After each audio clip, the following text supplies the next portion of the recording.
नमस्कार, city Varanasi live में आप सभी का स्वागत है। मैं हूं अमित मिश्रा। आइए देखते हैं आज की ताजा खबरें। काशी में मानपूर्ण 17 दिवसीय महाव्रत का उद्यापन, धान की बालियों से सजा माता का दरबार, दर्शन को भक्तों की लगी कतार।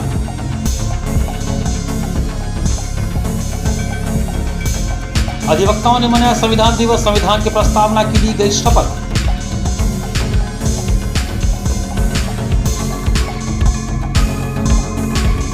नवंबर को सिनेमा घरों में रिलीज होने वाली फिल्म तेरे इश्क में के प्रमोशन हेतु वाराणसी पहुंचे अभिनेता धनुष और अभिनेत्री कृति सेनन।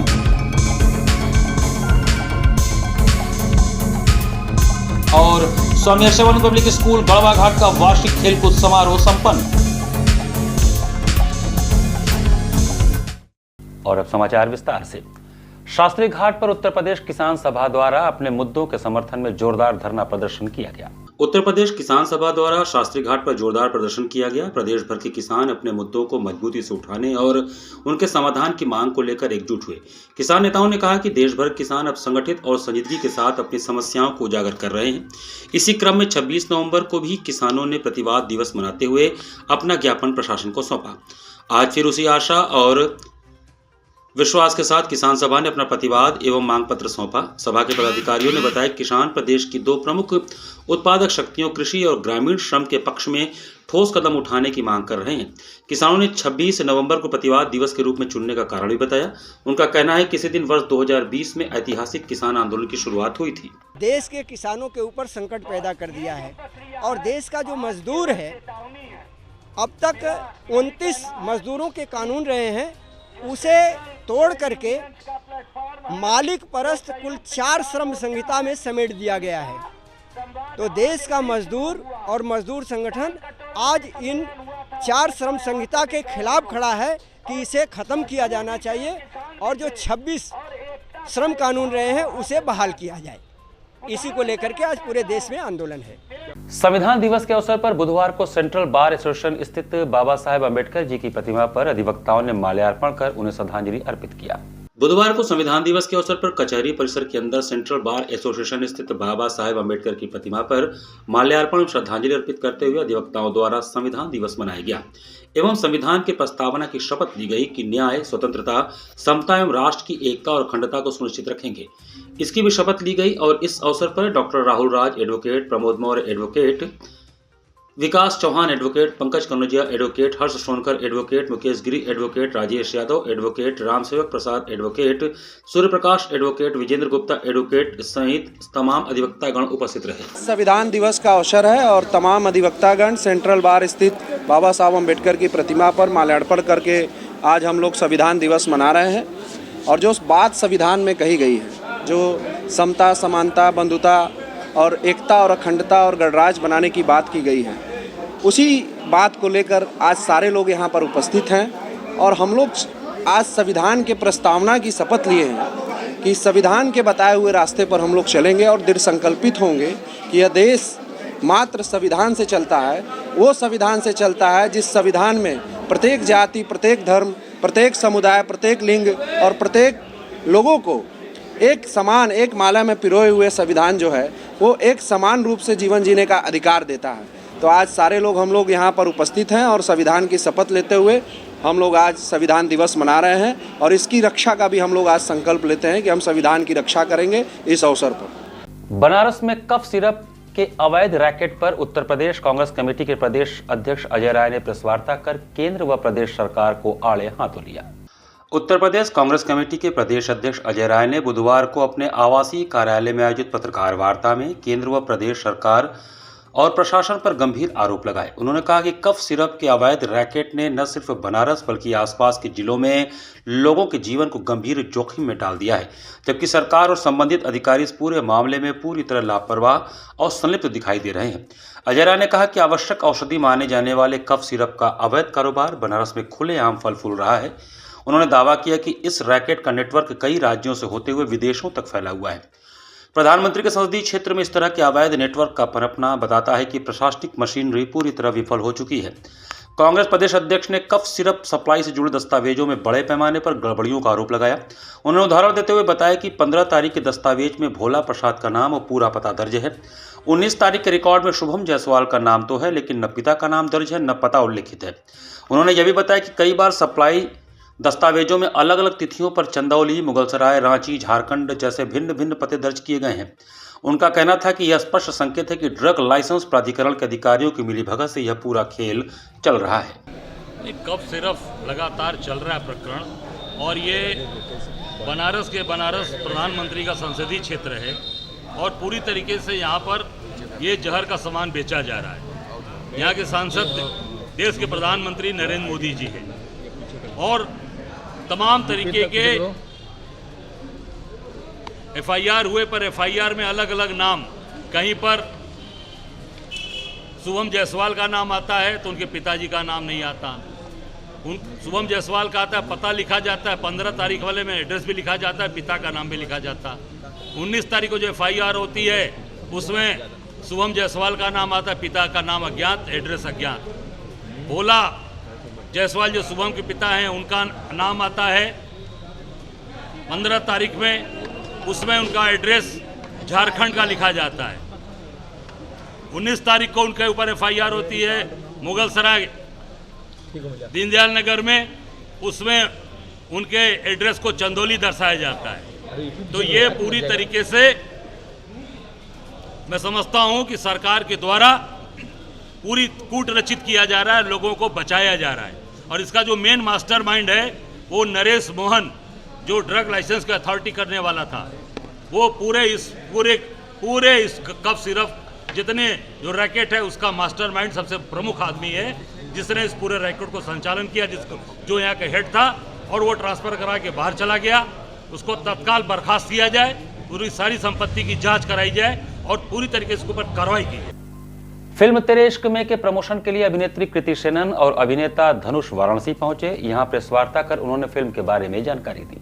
फिल्म अभिनेत्री कृति सेनन और अभिनेता धनुष बुधवार को अपने आने वाली फिल्म तेरे इश्क में के प्रमोशन के लिए काशी पहुंचे। इनकी नई फिल्म तेरे इश्क में 28 नवंबर को रिलीज होने जा रही है।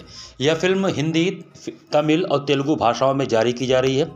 काशी आगमन पर सिगरा स्थित आईपी मॉल में आयोजित प्रेस वार्ता में फिल्म अभिनेत्री कृति सेनन, अभिनेता धनुष ने बताया कि तेरे इश्क में एक प्रेम कहानी है जो शंकर और मुक्ति के विषय पर आधारित है। यह कहानी तर्क, समय और किस्मत को चुनौती देती है। फिल्म के केंद्र में AR रहमान का हाल ही में जारी किया गया साउंड ट्रैक है, जिसने दर्शकों के दिलों को छू लिया है। इस साउंड ट्रैक ने फिल्म की रिलीज के लिए एक सकारात्मक माहौल तैयार कर दिया है। फिल्म तेरे इश्क में का निर्माण गुलशन कुमार, टी सीरीज और कलर येलो द्वारा किया गया है। इसके निर्माता आनंद एल राय, हिमांशु शर्मा, भूषण कुमार और कृष्ण कुमार हैं। फिल्म का निर्देशन आनंद एल राय ने किया है, जबकि लेखन हिमांशु शर्मा और नीरज यादव ने किया है। AR रहमान ने इस फिल्म के लिए संगीत तैयार किया और इसके गीत इरशाद कामिल ने लिखे हैं। फिल्म प्रमोशन के बाद फिल्म अभिनेत्री कृति सेनन और अभिनेता धनुष ने बाबा विश्वनाथ जी के दरबार में हाजिरी लगाई व शाम को मां गंगा जी की आरती में शामिल हुए। तो ब्लेसिंग्स लेने आए हैं। बहुत स्पेशल फिल्म है और बनारस से बहुत गहरा रिश्ता है इस पूरी टीम का। मैं पहली बार बनारस आनंद सर के साथ ही आई थी और हमेशा यहाँ आके बहुत ही अच्छा लगता है, बहुत पॉजिटिव फीलिंग आ जाती है। एंड जैसा कि अभी आनंद सर ने कहा, ये शहर आपको निडर बना देता है। तो एक जो, हालांकि हमें ज़्यादा डर नहीं है, हम थोड़े कॉन्फिडेंट हैं कि हमने फिल्म स्पेशल बनाई है, ऐसी बनाई है जो लोगों के दिल तक छू जाएगी और छुएगी। सो बस महादेव की कृपा रहे। दो बार फिल्म इसलिए नहीं बनाते कि उसमें कोई संदेश हो। कई बार आप प्यार के लिए भी फिल्म बनाते हैं, प्यार अपने आप में बड़ा संदेश है। और मैं इस बात से बड़ा खुश हूँ कि इस कहानी का भी कुछ हिस्सा बनारस से जुड़ा हुआ है और मेरे को हमेशा अच्छा लगता है कि कभी भी मैं यहाँ आता हूँ तो ये मुझे कुछ ना कुछ देता है। ये शहर मुझे बहुत सारा प्यार देता है, बहुत सारी इज्जत देता है और बस मैं यही चाहूँगा कि जीवन के आखिरी पल तक ये शहर में मैं आ सकूँ और मुझे अपने हिस्से का प्यार मिल सके। मुगलसराय में 18 नवंबर की रात दवा विक्रेता की हुई हत्या में शामिल एक स्कूल प्रबंधक सहित 3 शातिर लोगों को पुलिस ने गिरफ्तार किया। मुगलसराय कोतवाली क्षेत्र के धर्मशाला GT रोड पर बीते 18 नवंबर की रात दवा विक्रेता की हत्या में शामिल एक स्कूल के प्रबंधक सहित 3 साजिशकर्ताओं को पुलिस ने सप्ताह भर बाद गिरफ्तार कर लिया।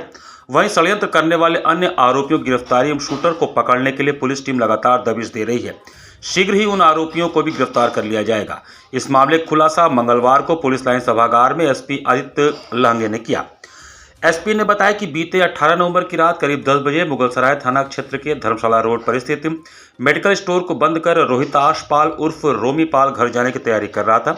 तभी एक अज्ञात बदमाश पहुंचकर उनके सिर में पीछे से गोली मारकर फरार हो गया। गोली लगने से रोहिताश पाल घायल हो गया। इसके बाद उसे अस्पताल ले जाया गया, लेकिन ट्रॉमा सेंटर में इलाज के दौरान डॉक्टरों ने उसे मृत घोषित कर दिया। इस मामले में उसके छोटे भाई सिद्धार्थ पाल ने तहरीर दी। इसके बाद हत्याकांड का पर्दाफाश और हत्यारोपियों की गिरफ्तारी को लेकर पुलिस टीम गठित की गई। मुगलसराय कोतवाली पुलिस, स्वाट एवं सर्विलांस पुलिस टीमों ने करीब 300 सीसीटीवी फुटेज की जांच की।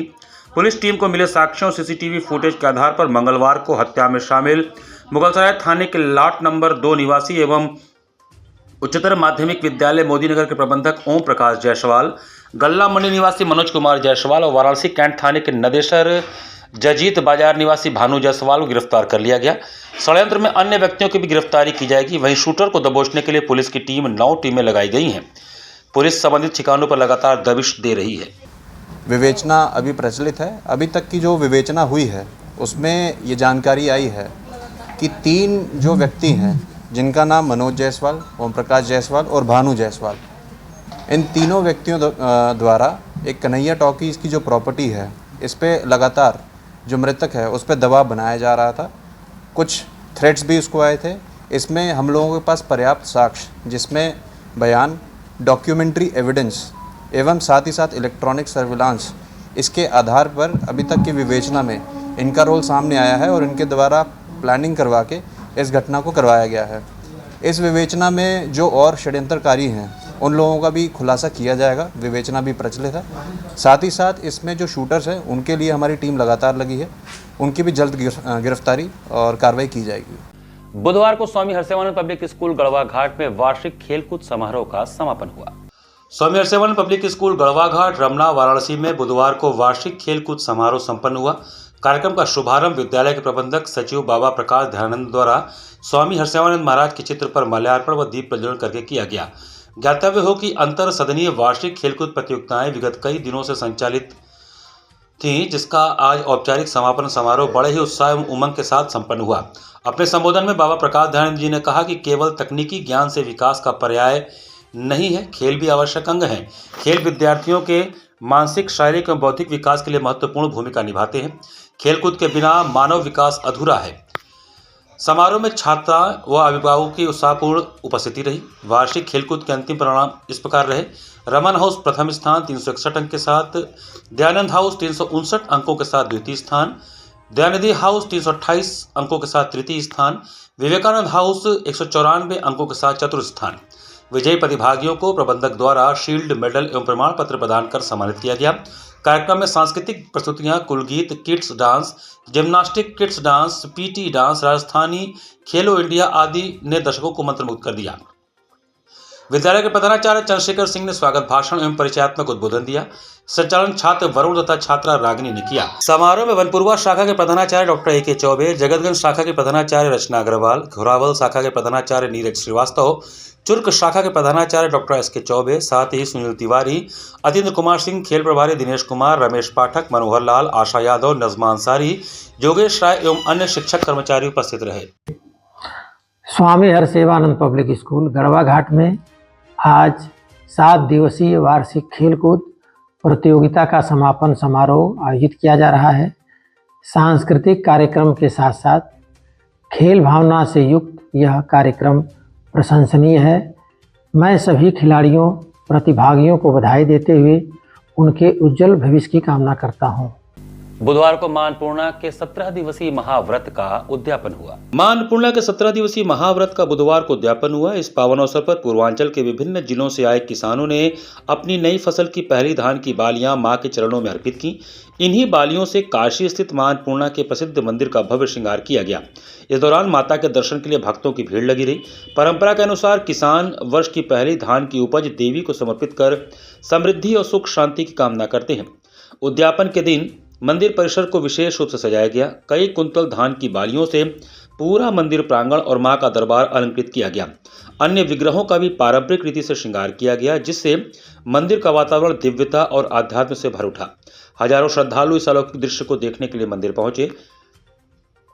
इस महाव्रत में शामिल भक्त पूरे 17 दिनों तक कठिन नियमों का पालन करते हैं।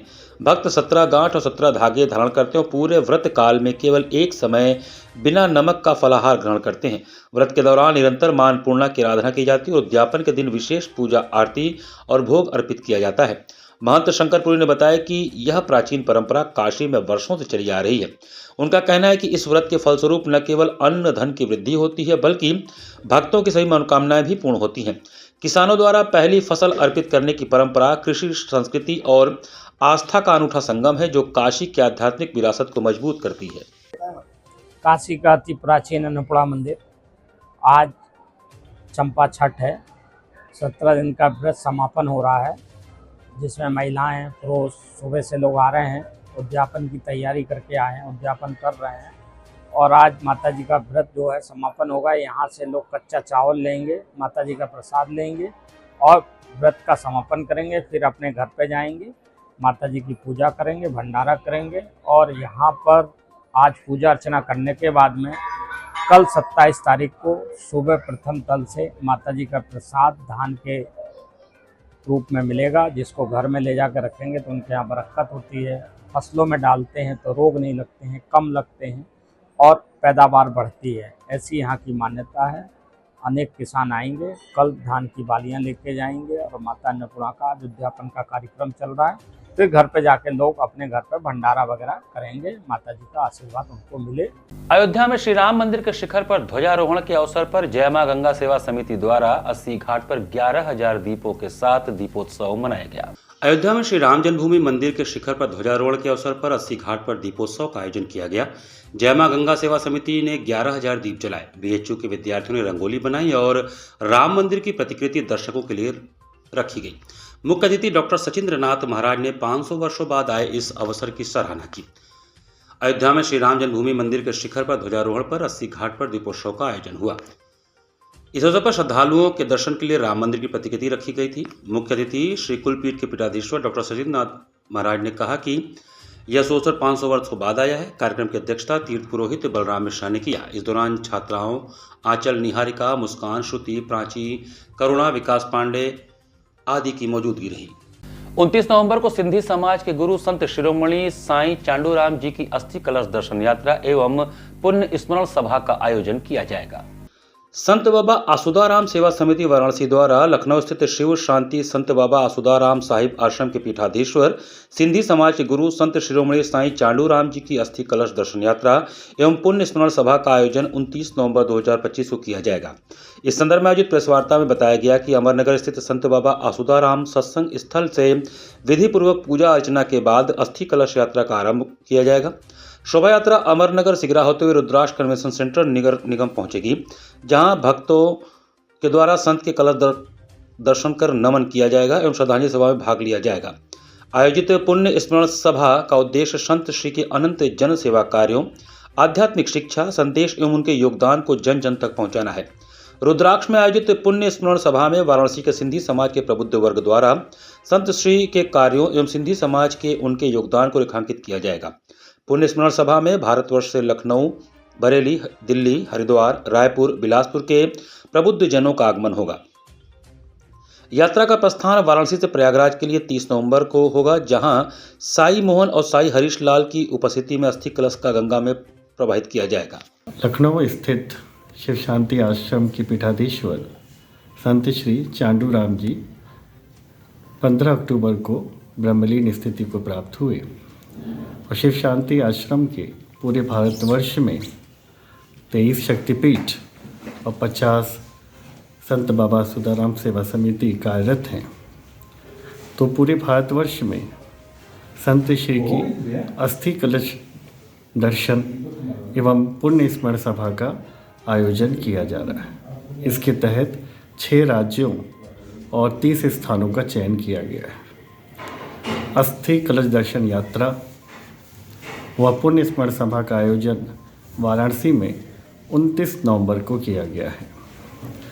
हमारी अस्थि कलश दर्शन यात्रा का प्रारंभ अमरनगर स्थित संत बाबा सुदाराम सत्संग स्थल से दिन को 3 बजे प्रारंभ होकर के 4 बजे रुद्राक्ष कन्वेंशन सेंटर पहुंचेगी, जहां 4 बजे से 6 बजे तक पुण्य स्मरण सभा यानी श्रद्धांजलि सभा का आयोजन किया गया है। घाट संध्या कार्यक्रम में दक्षिण भारत के प्रसिद्ध भरतनाट्यम नृत्य द्वारा ईश्वर की आराधना का भावपूर्ण प्रस्तुतिकरण किया गया। मार्गशीर्ष शुक्ल पक्ष की षष्ठी तिथि में कलाकार ने दक्षिण भारत के तमिल राज्य की प्रसिद्ध नृत्य विधा भावम रागम तालम के माध्यम से सुरसरी के तट पर प्रवाहित किया। जिला प्रशासन के अभिनव पहल पर बुधवार को सुबह बनारस के अंतर्गत घाट संध्या कार्यक्रम में युवा कलाकार राजश्री त्रिपाठी ने नृत्य का शुभारंभ तोड़े मंगलम, जिसमें कलाकार ने ईश्वर के दिव्य रूप की व्याख्या नृत्य के माध्यम से प्रस्तुत करते हुए आशीर्वाद की कामना की। तत्पश्चात शब्दम, जो कि भरतनाट्यम के मार्गम का तीसरा अंग होता है, इसमें नंदनंदन भगवान श्री कृष्ण की लीलाओं का एवं माखन चोरी का वर्णन, इसमें नृत्य एवं अभिनय का समावेश प्रदर्शित किया गया। समापन अष्टपदी कलाकार ने नृत्य के माध्यम से भगवान कृष्ण के रूप का वर्णन किया है। इसकी रचना जयदेव जी के द्वारा की गई है। यह राग कामवर्धनी तथा ताल आदि में निबद्ध है। कलाकार ने पद, लय, ताल और अंग संचालन के माध्यम से अलौकिक, अद्भुत एवं मनमोहक प्रस्तुति प्रस्तुत करके दर्शकों के हृदय को मंत्रमुग्ध कर दिया। कलाकार को प्रमाण पत्र सीमा केसरी ने प्रदान किया। कार्यक्रम का संयोजन सुबह बनारस के सचिव एवं संस्थापक डॉक्टर रत्नेश वर्मा ने किए। कार्यक्रम का सफल संचालन सीमा केसरी ने किया। इस अवसर पर भारी संख्या में दर्शकगण उपस्थित रहे।